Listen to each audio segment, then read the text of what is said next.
So nice to see you again. Yes, now I hear you. What has it been, about 7 years? Yeah, I looked it up. It's about roughly, yeah, 7 years have gone by. You look good. Yes, you too. And we both of us, we have some crazy shirts.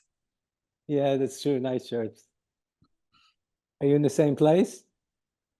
No, meanwhile, I moved during the pandemic, and thanks to the pandemic, to the Canary Islands. So we have a lot of rain, um, Beautiful. and it's green, although it's Africa, but it's green. What a wild place to live.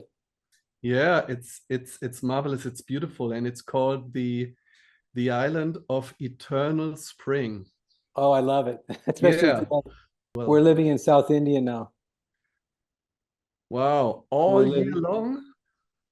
We built a little ashram here called Manifest Nirvana in a place called Tiruvannamalai. Have you heard of it, Tiruvannamalai? Of course, of course. That's where I had my awakening 20 years ago. Oh, well, congratulations, Mazel Tov. Yeah. So that's where we live now. So it's fucking hot as hell here. Yeah, because in April in April I couldn't stand it anymore, I always had to leave after taking 3 or 4 showers Yeah, a we've just day, and then sometimes it's okay, I can't stand it. But you have some air conditioning, or yes, absolutely. Otherwise, I wouldn't be able to survive. yeah, otherwise it would Do you ever come back here? a comeback. Do you Actually, ever that's return? funny that you asked me, because um I was just thinking about it recently, that now after those many years, I feel drawn to come back to Tiru and Cool, and teach myself. cool. I always tried not to rush things, like people were asking me many years ago already, Mark, why don't you call yourself like spiritual teacher or something? And I said, oh, it doesn't feel right yet. It doesn't. Has to come from the inside and not from you guys, not from the outside. And Exactly. but now, for a couple of years now, not many years, maybe 3, 4, 5 years, so that it felt right. And yeah, and Tiru is a wonderful place, amazing place to teach and to meet It each attracts all other. kinds of people. It attracts all kinds of people from all over the world. Yeah, so Mysterious. now that you're there, that's one reason more to go there. Absolutely. Welcome. You're welcome. Come, come, come. Okay, you talked about manifesting nirvana. Yes, that's the name of our. It's the name of the website. It's the name of our new brand. Yeah, that's great, because I would like to dive into that first, because it's a mixture of something personal to get to know each other again, and also something already interesting for people who may watch later on. Um, you refer to Nirvana, and it sounds pretty much like something I'm into right now. I would I Good. would call it um, um, bringing heaven to earth. Exactly. Perfect. 100%. So you want to know what a manifest nirvana means?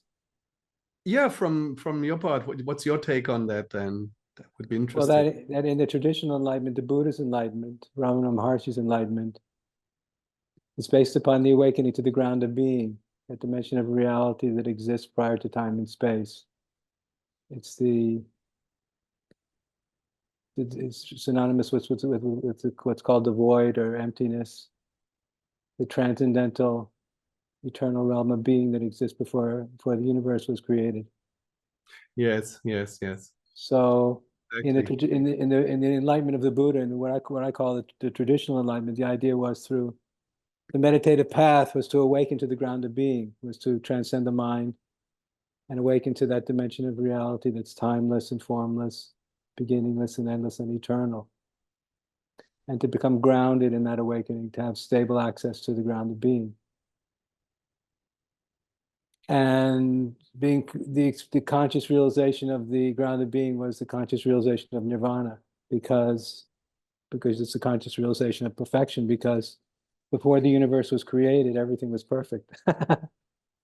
Before the universe was created, everything was perfect. And it's perfect because nothing had happened yet. So it's awakening to that dimension of reality before anything ever happened. Before anything ever happened, Yeah. nothing has gone wrong and all things are possible. Right, absolutely. Like pure potentiality. Exactly. So then the idea was to transcend the world of time and space, to return back to before the beginning of time, to return back to before the beginning of everything. And the whole meditative path is about doing that. But it's a path that tends to prioritize the spiritual significance of being against the world of becoming against the evolutionary process, the creative process, the whole manifest world, the whole manifest universe. It's based upon a desire to escape from this world, to transcend it, to go beyond it, not to live in it. So in evolutionary enlightenment, which is what I teach, we say that the sum totality of all of reality includes everything that exists and everything that does not exist. So I'm saying that everything that exists and everything that does not exist, we could call God or the absolute or the sum totality of everything. And the conscious experience or the conscious cognizance of that everything is the God consciousness, as a vibration, as a feeling, as a knowing, as a conscious recognition. So the sum totality of reality consists of emptiness and also the world of form. The creative universe, the energy and intelligence, the creative universe emerged from emptiness. So the Buddha realized in the Heart Sutra, he said that form is emptiness and emptiness is form. So that this was including the world of form. And recently, about 150, 160 years ago, we discovered at evolution, we discovered that the world of form is also evolving, or is becoming. So if we look at the sum totality of reality as both being and becoming, God is both being and becoming. Being is unmanifest, empty non-existence. Becoming is manifest, creative becoming. Realize the sum totality of reality, the sum totality of the God principle is both being and becoming. That's everything. So we say, so the experience of God consciousness as being is emptiness and the bliss of non-existence.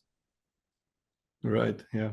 But the experience of God as manifest existence, as creative existence, is the urge to exist. Because the universe, at the level of consciousness, we begin to realize wants to exist. The universe wants to be here. Life wants to exist. We can feel it in our own consciousness of consciousness. There's a desire to exist, and life wants to be here. So there's a purely positive urge to exist, which we all experience at three levels of our human experience. The first level is the urge towards procreation, which is an ecstatic compulsion towards creativity at the biological level. At a much higher level, human beings feel compelled to create, to innovate, to give rise to that which is new. Creativity, we're the only life form on earth that's compelled to innovate and to create. And through the act of creation, we experience fulfillment and self-actualization. And finally, the urge to spiritually evolve, finally the urge towards consciousness, the urge to become more conscious, is the highest expression of what I call the evolutionary impulse.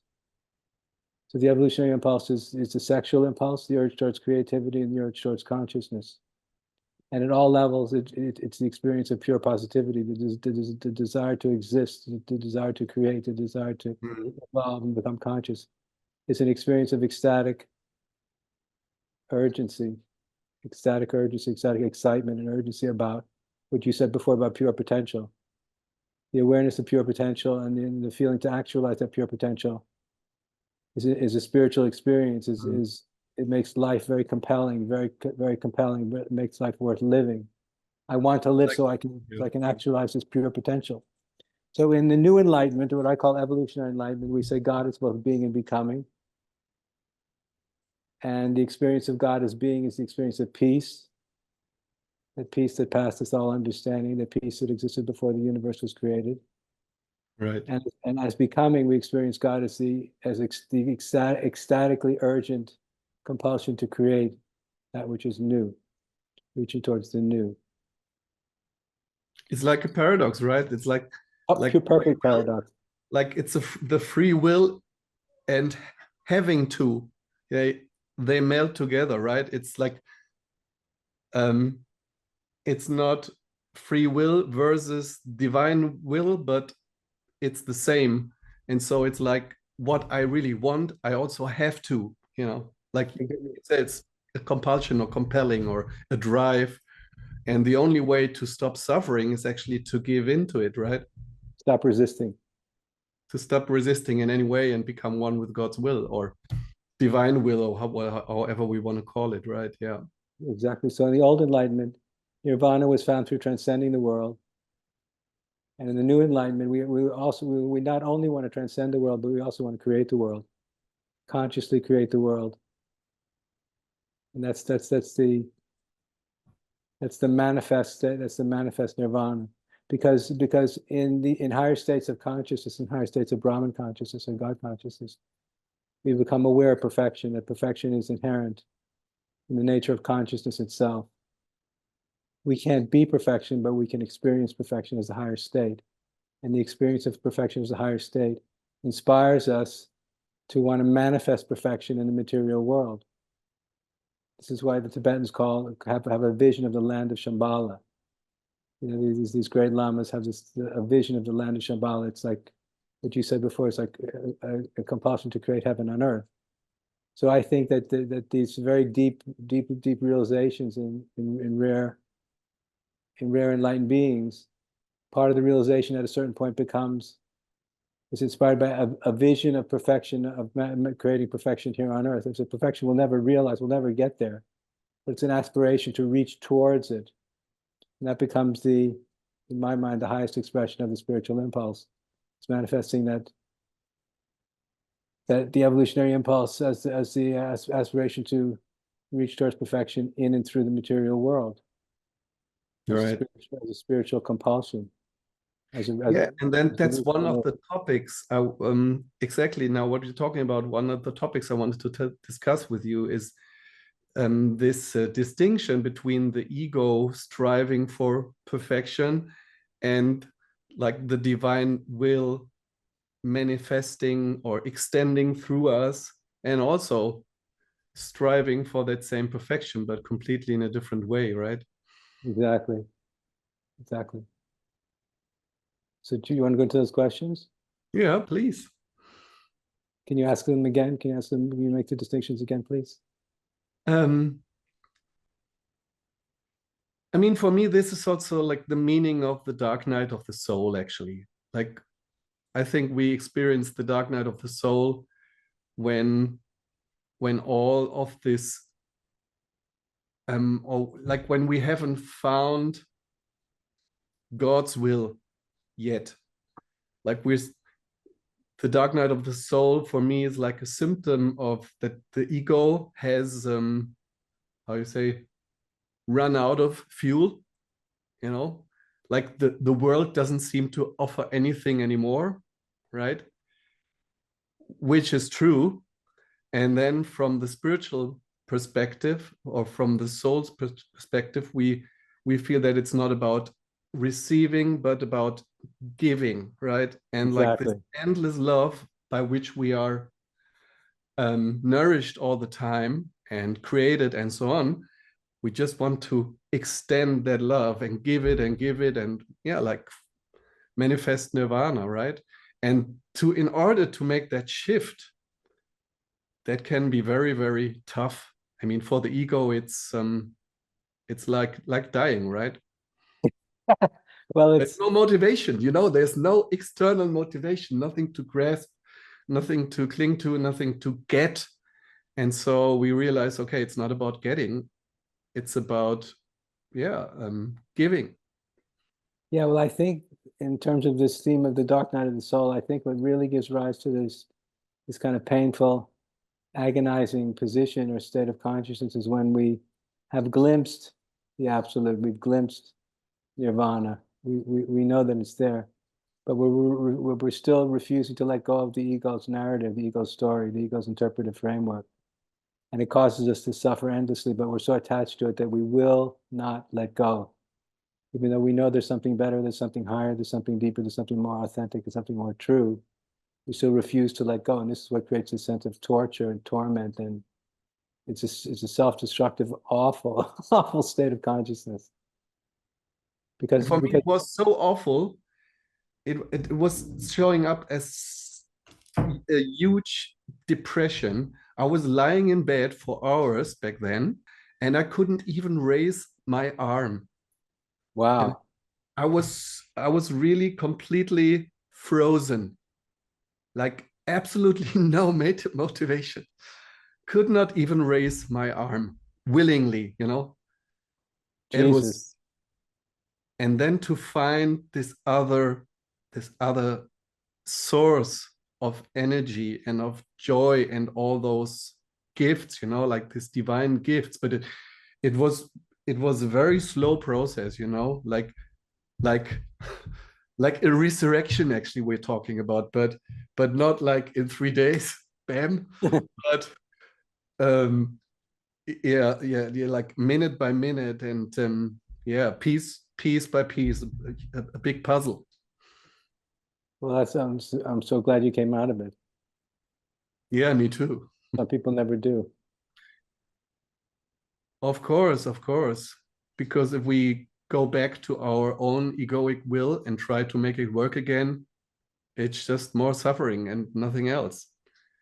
Yeah, So in this context, Mark, I gave a talk last night, and the theme was that I'm beginning to understand that spiritual experiences of peace, that passes all understanding, ecstasy, transcendental awareness, deep insights, clarity, and overwhelming joy are God's way of trying to seduce us to let go of the ego's narrative, the ego's story. right. That I don't believe these spiritual experiences are ends in themselves, but they're means to an end. And they're means to the end, which is what you're talking about, which is the ego's finally saying, giving up and saying, not my will, but thy will be done. I give up. Yeah, I I'm give up. I'm not going to do it my way anymore. I only want to do it your way. I surrender unconditionally, absolutely, totally, once and for all and forever. I do. That's what spirit wants from us, is all the love we have to give in all of our commitment. I think that's what the struggle's all about. And when we give up, we experience the greatest happiness and the greatest joy. But the ego doesn't know that. Yeah, the only way the energy came back is by just letting things happen without understanding them, without um, thinking about it beforehand and making a decision, but just realizing, just observing, oh, now I got up from my bed. Now finally this happened. Finally that happened, like bit by bit the energy came back. Yeah. Must have got out of bed a different man. Yeah. Fantastic. But every time I tried my mind clicked in and tried to make it work the old way again, it was the same thing. Like Exactly. immediately God pulled the plug, boop, and I was left, like hollow. And Yes. like, yeah, we're talking about the emptiness. Maybe that's also a fascinating thing. That's another paradox, right? That this emptiness, when we get accustomed, when we make friends with the void, let's say, and then we find that it's actually absolutely full, right? Yeah. Yes. Full of infinite possibilities. But the what always intrigues me about the nature of emptiness is its infinite nature. So I think when we awaken, that which is timeless and formless and beginningless and endless and eternal. The presence of the infinite is our. It makes us feel this is where my home is. This is the safest place. This is where I've come from, and this is where I'm going. This is where we've all come from. This is where we're all going. This is home. Yeah, it's interesting the way you put it. You said like God seduces us. I think that's absolutely right. Like when we really feel this, that in the emptiness, there's actually all these divine gifts like unconditional love, joy, ecstasy without a reason, without an external reason, a peace of mind, and so on and so on. It actually makes us want to stay forever automatically. So there's no one needs to meditate, no one needs any spiritual practice or anything in order to stay there, but it's like inherent. But only if the taste is only so small, like it was for me in the beginning, it was not sufficient, right? Then I always, for some time, went back and forth and back and forth. But over time, it grew and grew and grew. And then it was absolutely obvious that there's nothing to get out of the ego anymore. So that's why I say, actually, nobody has to let go of the ego, but it's just being seen that it's superfluous, that it's of no use anymore. You don't, it's the vehicle you don't use, you don't need. And you let go you don't even let go willingly, but it's just, it happens because it's obvious, right? Don't you think the perspective you're beautifully describing is from the other side? The perspective you're describing is when the ego has already been let go of. Yes. So if we've already let go of it, then it doesn't need to be dealt with. So a lot of spiritual teachers, like me, for example, and I guess you also, when you're trying to help people, you just want to you come up with different ways to get people just to leave it alone. But you don't need to work on it. You don't need to try and understand it. You don't need to make sense out of it. You don't need to change it. You just need to let it go. It's too simple. It's too simple. It's too simple. People can say it couldn't be that simple. Say it is that simple. It always is that simple, because when you're on the other side, that's how it is. That's how it already always is. Right. I think that's also the benefit and the value of an awakened master being, whatever, teacher, or just whatever human being like you. Like we can have this transmission. Like what I experience nowadays is like people who come close to me, they can get it within seconds or minutes or anything. But for me, actually, looking back, it was much harder than it needed to be, right? So I was too much like back then, like trying to do it, to work it out, think it through, figure it out on my own. And of course, that's a rather painful way. And I see the value of the transmission, like you said, from the beyond perspective. Exactly. And it's so much easier. And we're living in times where people are not very keen of any gurus, masters, teachers, or whatever you want to call them. They're very suspicious and so on and so on. But for me, I have to say, looking back, it could have been easier. Well, my life, I became a full-time seeker when I was 22. So from 22 years old, all I wanted to do was get enlightened. And then I met my guru when I was 31. And between 22 and 31, I did a lot of spiritual practice. I did many retreats.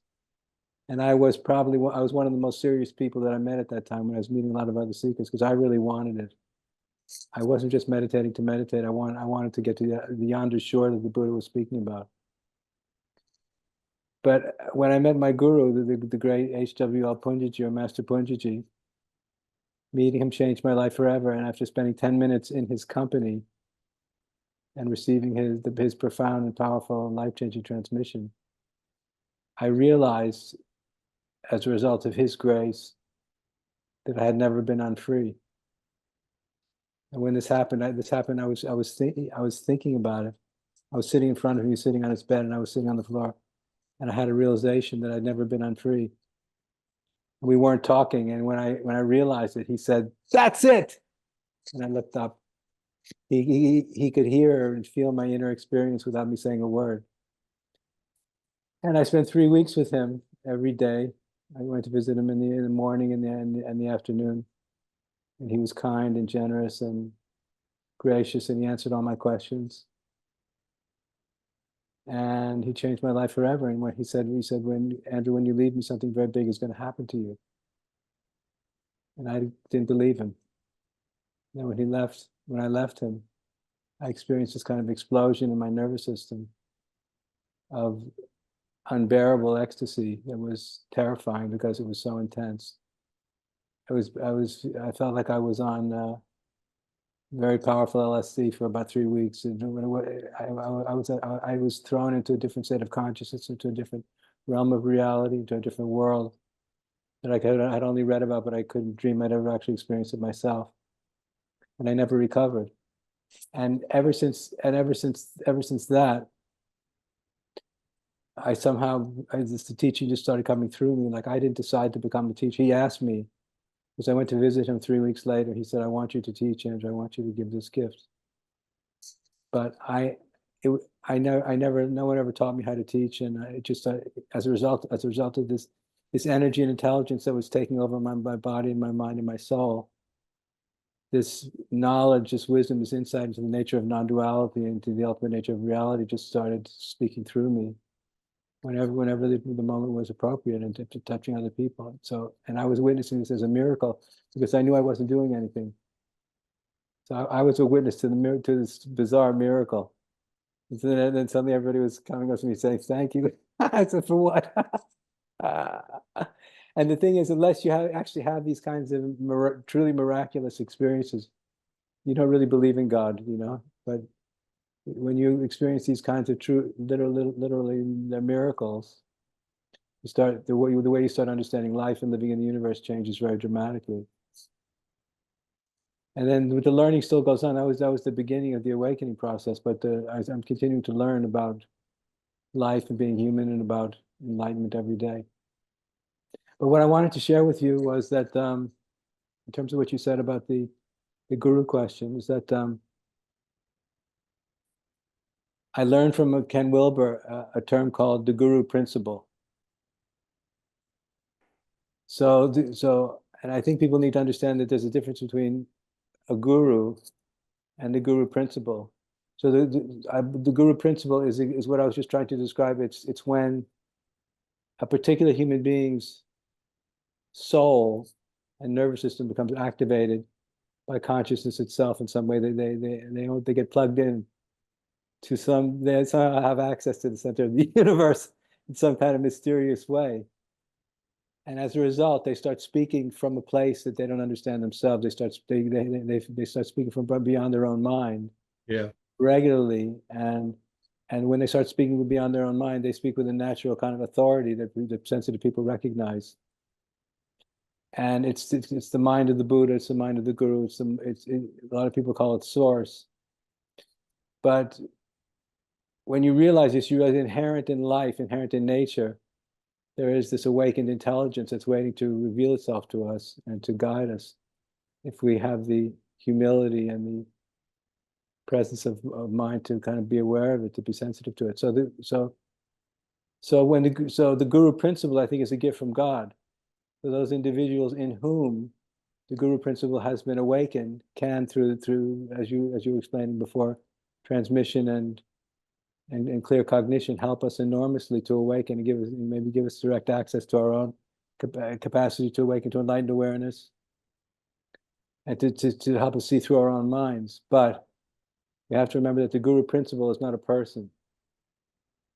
The guru principle gets activated in human beings, but the guru principle is not the individual, because the individual because all human individuals are inherently imperfect because we're all works in progress.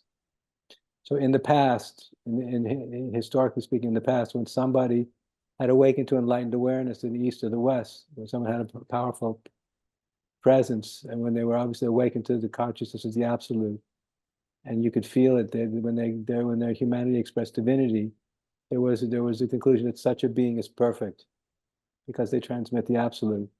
But it's possible to be able to transmit what's called the absolute and still not be perfect, to still be an imperfect being. Right. And all human beings are inherently imperfect. Even the Buddha was inherently imperfect, but his realization was perfect. So I feel very strongly that in our evolving understanding about the nature of enlightenment, we have to understand that there's a difference between the awakening to when the guru principle has been awakened, how powerful and useful it is, but not to mistake the individual for the guru principle itself. And all human beings, including awakened human beings, powerfully inspired awakened human beings, are still merely human, and we're all works in progress. Fallible human beings who have enormous spiritual power and spiritual depth and clarity. And from my experience, even the more humble we become as human beings, the more access we have to the divine dimension, right? Exactly. Exactly. So when we awaken in a profound and powerful way, and the awakening becomes stabilized, which is very rare and unusual, it doesn't mean our developmental work as awakening individuals is over, because we're still all works in progress, so we still can always improve ourselves. And the whole point about an evolutionary orientation to enlightenment is that there's always further to go. Because we can always become more perfect, more beautiful, more sensitive, more intelligent. Right, right. More The way I creative. see it is like the higher the consciousness, the more distinctions we're able to make, the more like when you have a camera, you maybe first you have 2 million pixels, and then you have 4 million pixels and 6, and it gets it gets more and more. And so by this process, or we have HD, and then we have full HD, and then we have 4K and 8K and whatever may come. And this also in my personal experience, it always shows up as becoming aware of mistakes. Let's call them mistakes, right? So, oh, this could be more. You called God the principle of pure positivity, right? Yes. And this is like the more this consciousness evolves, I get to see, oh, wow, this could be more loving. Oh, this action could be more compassionate. This action could be more like wise. And this goes on and on and on. And it's like, what I've also learned is to rejoice in finding my own mistakes, in finding my own perfections. It's like God in me rejoices if I admit, oh, there is some imperfection. And the paradox is the minute we see, or the moment we see the imperfections, it transforms already, right? It's already.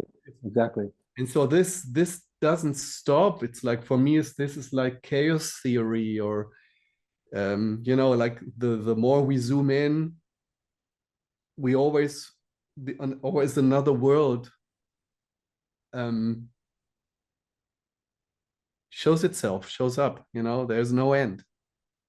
Exactly. And the humility you're speaking about is very important, which would mean that we never would conclude, no matter how powerfully awakened we are, no matter how powerful our experience is, that we never assume that we're finished products.